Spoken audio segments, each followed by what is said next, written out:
Imagine waking up one day and realizing that everything you thought you were, your beliefs, your desires, even your fears, was shaped by something outside of you. Society, family, expectations, tradition, layers upon layers of influence, molding you into a version of yourself that you never consciously chose. Now ask yourself, who are you when all of that is stripped away? Who is the real you beneath the weight of external expectations? Today we are diving deep into one of the most profound and unsettling questions of human existence: how to find and live your true self. This journey is not for the faint of heart, but for those who are ready to break free from illusions and step into their authentic existence. Nietzsche, one of the most provocative thinkers in history, argued that most people are not truly living. They are merely existing, following a script written by others. But he also offered a radical solution: the path to self-overcoming, to becoming who you truly are. And here's the most important part. By the end of this video, we will uncover the single most powerful realization that can liberate you from a false identity and lead you to your truest self. The final revelation will change how you see yourself and your purpose in this world. Let's begin. Nietzsche saw life as an arena of transformation. He rejected the idea that we are born with a fixed essence, a predetermined self that we simply have to discover. Instead, he saw the self as something fluid, something that must be created. He famously said, "Become who you are." But what does that mean? To answer that, we must first confront a harsh truth. Most people live in self-deception. They wear masks, not out of malice, but because they have been conditioned to believe that these masks are their true faces. Society rewards conformity. It praises those who fit in, and it punishes those who dare to step outside the norm. From childhood, we are taught to follow rules, to seek approval, to suppress our true thoughts and desires in favor of what is acceptable. The result? A life that feels hollow, unfulfilled, and disconnected from who we truly are. Nietzsche called this the life of the last man. The last man is the opposite of the true self. He is the one who avoids discomfort at all costs, who follows the herd, who seeks comfort and security over greatness and authenticity. He is content with mediocrity because striving for more is too painful, too risky. But the cost of this comfort is the loss of self. Now, here's where things get truly interesting. Nietzsche did not believe that we should simply find ourselves, as if our true self were hidden like a buried treasure. No, he believed that we must create ourselves. True authenticity is not about returning to some original state. It is about forging an identity through conscious effort, through struggle, through a process he called self-overcoming. Think about this. If you could strip away everything that was imposed on you, every belief, every limitation, every expectation, who would you be? Would you recognize yourself? Would you be free? Or would you feel lost? Most people fear this question because it forces them to acknowledge that their identity is not entirely their own. But this is precisely where the journey begins. Nietzsche challenges us to look at ourselves with brutal honesty. What parts of you are truly yours? And what parts have been given to you by others? Are you living according to your own values, or are you following a script written for you? And this leads us to the first major step toward living your true self, the destruction of false identities. Nietzsche believed that to become who we truly are, we must first go through a process of deconstruction. We must unlearn what we have been conditioned to believe about ourselves. This is not easy. It requires us to question everything: our morals, our ambitions, even our desires. Are they truly ours, or were they implanted in us by society, by our upbringing, by our fears? Here's a challenge for you. Take a moment and think about a deeply held belief you have about yourself. It could be something like, "I'm not creative," or "I have to be responsible for everyone else's happiness," or "Success means making a lot of money." Now ask yourself, where did this belief come from? Was it something you discovered through your own experiences, or was it something that was told to you so many times that you accepted it as truth? This process of questioning is painful, but it is also liberating. Nietzsche described it as a necessary destruction, burning down the old self so that something new can emerge. And that brings us to a crucial point. Destruction is not the end. It is only the beginning. Now, if you are feeling uncomfortable, good. That means you are beginning to break free, and in the next part we will go even deeper. We will explore what comes after the destruction of false identities and how you can begin to construct a self that is truly yours. Because remember, finding your true self is not about going backward. It is about creating forward, and the most powerful insight is yet to come. The moment you begin to strip away the layers of false identity, something profound happens. You enter a space of uncertainty. This can be terrifying. If you are not the person you always thought you were, then who are you? If the beliefs and values that guided your life were not truly yours, then what do you stand for? This is where most people turn back. The fear of the unknown pulls them back into the comfort of illusion. But Nietzsche would tell you, this is precisely where true freedom begins. To step into the unknown is not to lose yourself, but to finally have the opportunity to become yourself. And here's where we introduce a concept that will change everything: the will to power. Nietzsche believed that at the core of human existence is a fundamental force: the will to power. Unlike other philosophers who believed that humans are primarily driven by a desire for pleasure or survival, Nietzsche argued that what we truly seek is power. But not power in the conventional sense, not dominance over others, not wealth or control. The will to power is something far greater. It is the drive to overcome, to create, to shape the world according to our own vision.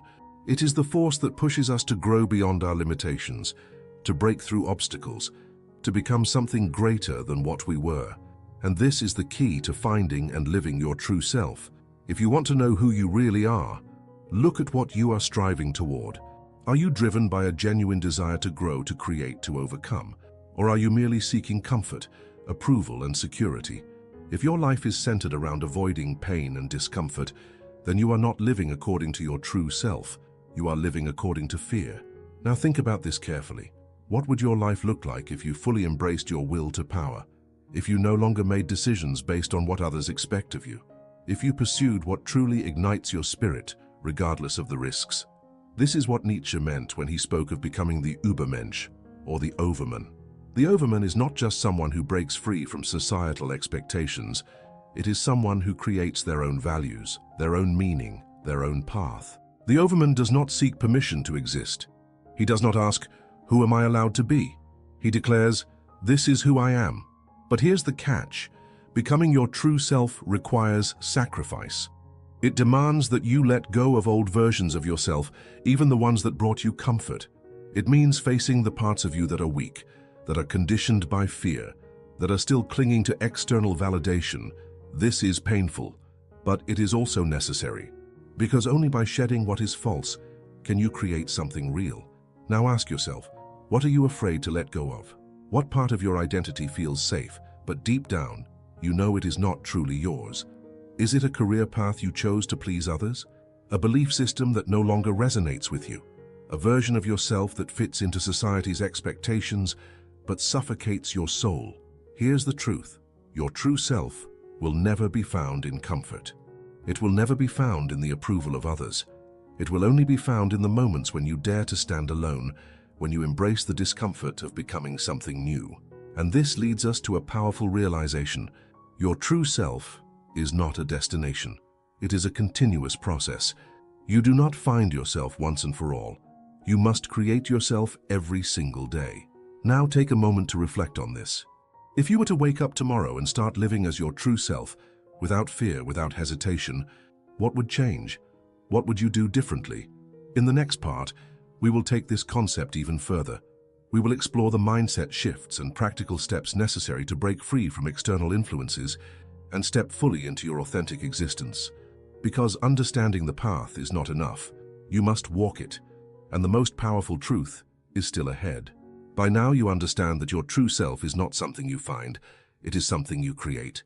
You have seen how false identities are imposed upon you, how fear holds you back, and how the will to power is the force that can propel you toward authenticity. But how do you take this from theory to action? How do you begin the real process of living as your true self? This is where most people fail. They understand these concepts, they feel inspired, but when it comes to actually changing their lives, they hesitate. Why? Because change is painful. Growth requires loss. And Nietzsche was brutally honest about this. If you truly want to become yourself, you must be willing to endure suffering. But here's the secret. Not all suffering is the same. There is meaningless suffering, the kind that comes from living a life that is not yours, from denying yourself, from being trapped in a false existence. And then there is meaningful suffering, the kind that comes from struggle, from transformation, from breaking through your limitations. One destroys you, the other makes you stronger. Nietzsche called this process self-overcoming. It is the constant battle between who you were, who you are, and who you are becoming. It is looking at your weaknesses and deciding to rise above them. It is rejecting comfort when comfort means stagnation. It is choosing the hard path, not because you have to, but because you know that true growth only comes through challenge. Think about this. What have you been avoiding because it is difficult? What part of you are you afraid to confront? Maybe it is a dream you abandoned because it felt too risky. Maybe it is a truth about yourself that you have buried under excuses. Maybe it is a fear that has controlled you for years. Whatever it is, that is the battle you must fight. That is where your transformation begins. Now, let's get practical. How do you break free from false identity and step into your true self? Nietzsche's philosophy offers 3 key steps. First, destroy illusions. This means questioning everything. Every belief, every rule, every expectation that you have blindly accepted. Ask yourself, is this truly mine, or was it given to me? Stop living according to scripts that do not belong to you. If you are pursuing a goal, ask yourself, do I truly want this? Or was I conditioned to believe I should want this? If you are living a certain way, ask, does this fulfill me? Or am I just trying to fit in? Truth is uncomfortable, but it is also the only foundation for a real life. Second, embrace chaos. Nietzsche warned against the danger of seeking too much order, too much certainty. He saw chaos not as something to be feared, but as something necessary for creation. He wrote, "One must still have chaos in oneself to give birth to a dancing star." What does this mean? It means that if you want to transform, you must be willing to step into uncertainty. You must be willing to let go of control, to embrace the unknown, to take risks. The self you are meant to become will not emerge from comfort. It will be forged in the fire of chaos. And third, create values. This is the ultimate step. Most people inherit their values from others. They are told what is right and wrong, what success looks like, what happiness should be. But Nietzsche argued that the true individual does not accept ready-made values. He creates his own. This does not mean rejecting morality or meaning. It means defining them for yourself. It means deciding what truly matters to you and living according to those principles, even if they go against everything society has told you. This is what it means to become your true self, not just rejecting falsehood, but actively creating truth. Not just breaking free, but building something new. But here's the most important realization of all. This journey never ends. There is no final version of you. The process of self-overcoming is infinite. The moment you think you have arrived is the moment you stop growing. Nietzsche did not want us to reach a destination. He wanted us to become the kind of people who are always striving, always evolving, always pushing beyond who we were yesterday. Now, take a moment and reflect. Where in your life are you holding back? What part of you is still clinging to old definitions, old fears, old limitations? What would it look like if you fully stepped into your power? In the final part, we will reveal the ultimate truth, the one realization that will change how you see yourself forever. Because all of this has been leading to one final profound insight, and once you see it, you can never go back. Everything we have explored so far has led us to this moment, the ultimate realization, the single most powerful truth that will transform the way you see yourself forever. Are you ready? Here it is. There is no final version of you. You are not a fixed entity. You are a constant act of becoming. This is the truth that most people refuse to accept. They want certainty.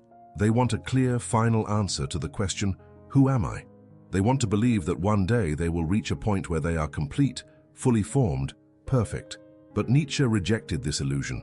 He understood that human beings are not static creatures. We are fluid. We are in motion.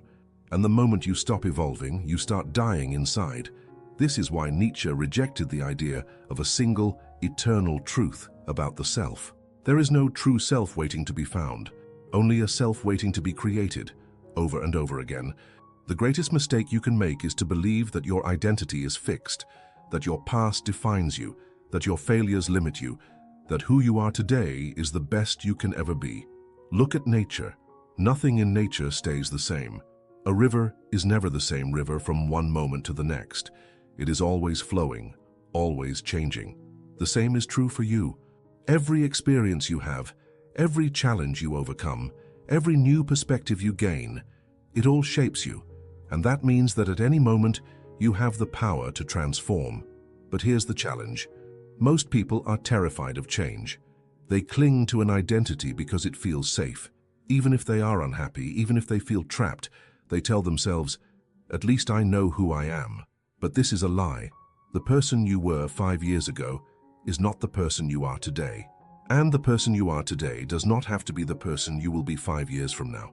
So ask yourself, what outdated version of yourself are you still holding on to? What labels, beliefs, or limitations are you clinging to simply because they feel familiar? Nietzsche's challenge to us is simple but radical. Do not seek to discover yourself. Seek to create yourself every day, with every choice, with every challenge. And this brings us to one final profound question. If you had the power to completely reinvent yourself, who would you become? Because the truth is, you do have that power right now, not in some distant future, not after you have everything figured out, not when it feels convenient, now. And that is the difference between those who live fully and those who merely exist. The ones who live fully do not wait for permission. They do not seek validation. They do not waste time trying to find themselves. They decide every single day who they are going to be. So the real question is not who am I, but who am I becoming? And that question is one you must ask yourself, not just today, but for the rest of your life. Now I want you to do something. Take a moment right now and write down the person you are committed to becoming, not the person society expects you to be, not the person your past tells you that you are, but the person you truly want to create. Because the moment you decide that, everything changes, and that is the path to true freedom. This is your life. This is your creation. Who will you become? Thanks for looking.